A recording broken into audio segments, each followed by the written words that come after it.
Ézéchiel, chapitre 11. L'Esprit m'enleva et me transporta à la porte orientale de la maison de l'Éternel, à celle qui regarde l'Orient. Et voici, à l'entrée de la porte, il y avait 25 hommes. Et je vis au milieu d'eux Jaazania, fils d'Azur, et Pélatia, fils de Benaja, chef du peuple. Et l'Éternel me dit, « Fils de l'homme, ce sont les hommes qui méditent l'iniquité et qui donnent de mauvais conseils dans cette ville. Ils disent, ce n'est pas le moment, bâtissons des maisons. La ville est la chaudière et nous sommes la viande.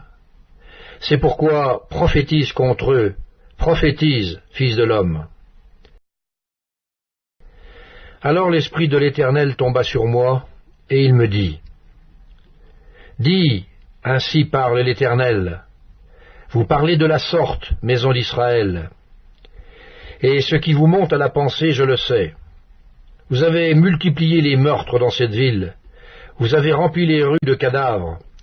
C'est pourquoi, ainsi parle le Seigneur l'Éternel. Vos morts que vous avez étendus au milieu d'elles, c'est la viande, et elle, c'est la chaudière. Mais vous, on vous en fera sortir.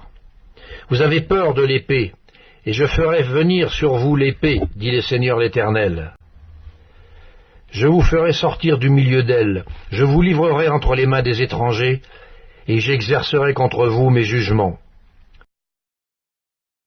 Vous tomberez par l'épée, je vous jugerai sur la frontière d'Israël, et vous saurez que je suis l'Éternel.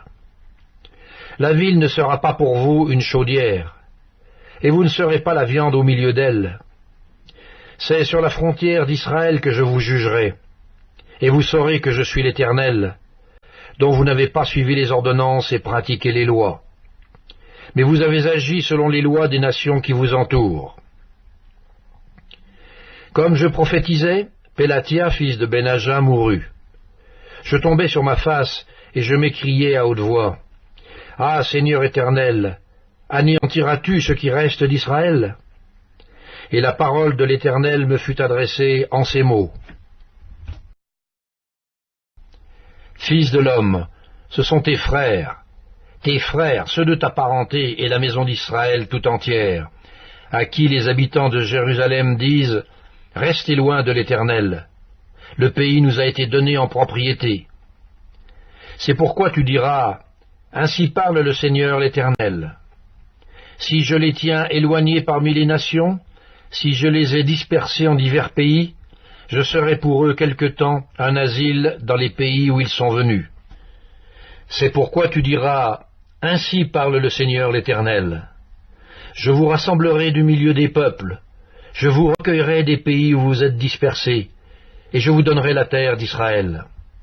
C'est là qu'ils iront, et ils en ôteront toutes les idoles et toutes les abominations.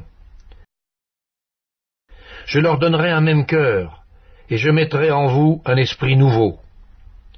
J'ôterai de leur corps le cœur de pierre, et je leur donnerai un cœur de chair, afin qu'ils suivent mes ordonnances, et qu'ils observent et pratiquent mes lois. Et ils seront mon peuple, et je serai leur Dieu.